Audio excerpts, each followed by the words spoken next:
आपके अपने YouTube channel खबर समाचार में आपका स्वागत है। सवालों के घेरे में है बिना अनुमति निर्मित व्यवसायिक कॉम्प्लेक्सों पर नगर परिषद की कार्यवाही।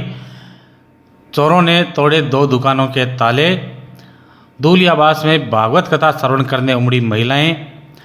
भाजपा के नवनियुक्त प्रदेशाध्यक्ष सीपी जोशी का बीएल भाटी ने किया स्वागत। दिन भर की खबरों के लिए देखते रहिए खबर समाचार। दूलियाबास में शांति देवी धर्मपत्नी स्वर्गीय चंपालाल घासोलिया द्वारा आयोजित श्रीमद् भागवत कथा के दूसरे दिन व्यासपीठ पर विराजमान कथावाचक रघुवीर शर्मा ने कहा कि ब्रह्म एक है, भागवत कथा नारायण का ही स्वरूप है। सुख और दुख में भगवान सदैव अपने भक्त की रक्षा करते हैं। जीवन में जब भी दुख है भगवान का स्मरण करें, भगवान सदैव हर जीव की रक्षा करते हैं। कथावाचक ने कहा कि कलयुग में भगवान नाम का स्मरण करने से ही भवसागर पार हो जाता है। कथाव्यास ने बताया कि भगवान की कथा विचार, वैराग्य, ज्ञान और हरि से मिलने का मार्ग बताती है। उन्होंने कहा कि भागवत के 4 अक्षर का तात्पर्य यह है कि भा से भक्ति, गय से ज्ञान, वै से वैराग्य और तय से त्याग जो हमारे जीवन में प्रदान करे उसे हम भागवत कहते हैं। श्रीमद् भागवत तो दिव्य कल्पतरु है। यह अर्थ, धर्म, काम के साथ साथ भक्ति और मुक्ति प्रदान कर के जीव को परम पद प्राप्त कराता है। उन्होंने कहा कि श्रीमद् भागवत केवल पुस्तक ही नहीं, साक्षात श्री कृष्ण स्वरूप है। इसके एक एक अक्षर में श्री कृष्ण समाये हुए हैं। कथाव्यास ने कहा कि कथा सुनना समस्त दान, व्रत, तीर्थ, पुण्यादि कर्मों से बढ़कर है। भागवत का आश्रय प्राप्त करने वाला कोई भी दुखी नहीं होता है। ईश्वर ने जिन्हें सक्षम बनाया है उन्हें दान, धर्म, सेवा करनी चाहिए। कथा सुनकर पांडाल में उपस्थित श्रद्धालुगण भाव विभोर हो गए।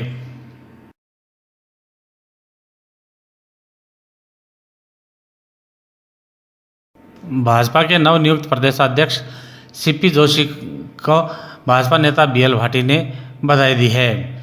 जोशी के शपथ ग्रहण समारोह में भाजपा के अनुसूचित जाति मोर्चा के प्रदेशाध्यक्ष कैलाश मेघवाल के नेतृत्व में उपाध्यक्ष बीएल भाटी, महामंत्री मुकेश गर्ग व सोशल मीडिया प्रभारी ललित लखवाल के सुपरविजन में अनुसूचित जाति मोर्चा राजस्थान की ओर से अलग से मंच बनाकर गाजे बाजे के साथ प्रदेशाध्यक्ष सीपी जोशी का स्वागत किया गया। नवनियुक्त अध्यक्ष सीपी जोशी को पुष्प गुच्छ भेंटकर एवं साफा व माला पहनाकर शानदार स्वागत किया गया। भाटी ने बताया कि समारोह ऐतिहासिक रहा। पूरे प्रदेश से भाजपा के हजारों कार्यकर्ताओं ने समारोह में भाग लिया।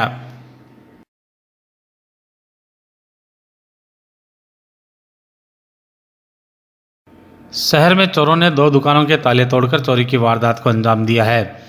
गौरवपुत्र सांवरमल अग्रवाल ने पुलिस को लिखित में सूचना दी है कि 27 मार्च की सुबह करीब 4:30-5 बजे के बीच अज्ञात व्यक्ति ने घर का ताला तोड़कर नीचे स्थित दुकान में रखे गले से करीब 4,000 रुपये चुरा लिए। इसी प्रकार रामगढ़िया धर्मशाला के पास स्थित दुकान के अंदर के दरवाजे का ताला तोड़कर चोरों ने गले में रखे 2,500 रुपये चुरा लिए। चोरी करने से पहले चोरों ने दुकान के सामने स्थित अशोक खेतान के मकान पर लगे 2 सीसीटीवी कैमरों के तार काट दिए। दोनों ही चोरी की वारदातें सीसीटीवी कैमरों में कैद हो गई। पुलिस ने सीसीटीवी कैमरे खंगालने के साथ ही चोरों की तलाश शुरू कर दी है।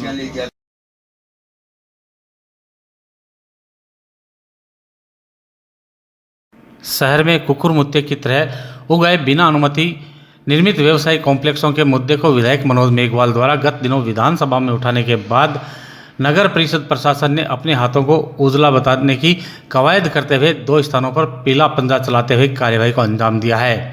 नगर परिषद आयुक्त कमलेश कुमार मीणा ने बताया कि पीसीबी स्कूल के पास रचना बेद के निर्माण कार्य पर निर्माण स्वीकृति के विपरीत जाकर पिल्लर का निर्माण किया गया था, जिनको नियम विरुद्ध होने के कारण जेसीबी की सहायता से तोड़ा गया है। इसी प्रकार चांदबास में अवैध रूप से कॉलोनी काटी जा रही थी, जिसका भू नियमन नहीं था और न ही लेआउट क्लियर था, जिसके चलते कार्रवाई करते हुए जेसीबी की सहायता से प्लॉट्स के लिए भरे गए पिलर्स तोड़े गए और दीवार तथा सड़क को भी जेसीबी की सहायता से तोड़ा गया है। नोटिस के बावजूद मौके पर अवैध निर्माण पाया गया, जिसको भी तुरंत प्रभाव से बंद करने की हिदायत भी संबंधित को दी गई। इस दौरान नगर परिषद के प्रारूपकार उदय सिंह गुर्जर, सफाई निरीक्षक मुन्नालाल मीणा सहित नगर परिषद के कर्मचारी उपस्थित थे। नगर परिषद द्वारा की गई कार्यवाही अनेक सवाल खड़े कर रही है। नगर परिषद द्वारा एक के बाद एक बिना अनुमति निर्मित व्यवसायिक कॉम्प्लेक्सों पर समय रहते कार्यवाही क्यों नहीं की गई तथा जिन व्यवसायिक कॉम्प्लेक्सों को नियम विरुद्ध बताकर तत्कालीन आयुक्त सोहनलाल नायक द्वारा सीज किया गया था उन्हें किस आधार पर खोला गया, जबकि नियमानुसार खोलने का कोई प्रावधान नहीं है, सीधा उन्हें तोड़ने की कार्यवाही करनी चाहिए थी और वह कार्यवाही सबसे पहले उन्हीं कॉम्प्लेक्सों पर होनी थी जिन्हें तत्कालीन आयुक्त द्वारा सीज किया गया था, लेकिन नगर परिषद प्रशासन ने उन्हें छोड़ दिया। इसके पश्चात शहर के मुख्य बाजारों में बिना अनुमति निर्मित एवं निर्माणाधीन कॉम्प्लेक्स मालिकों से कार्यवाही के संबंध में जानकारी लीक कर उन्हें अपने बिना अनुमति निर्मित व्यवसायिक कॉम्प्लेक्सों में लगे शटर उतारकर उन्हें आवासीय रूप देने का समय प्रदान कर उन्हें कार्यवाही से बचाने का परिषद के कार्मिकों का उद्देश्य क्या था। शहर के मुख्य बाजारों में चारों ओर बिना अनुमति निर्मित व्यवसायिक कॉम्प्लेक्सों पर कार्यवाही करने से बचते हुए नगर परिषद प्रशासन ने शहर से बाहर बिना नियमन की कॉलोनी पर कार्यवाही कर किसे बचने के लिए समय दिया है। ऐसे अनगिनत सवाल है जिनके जवाब शायद ही मिल पाएंगे। ताज़ा तरीन खबरों के लिए आप देखते रहिए खबर समाचार।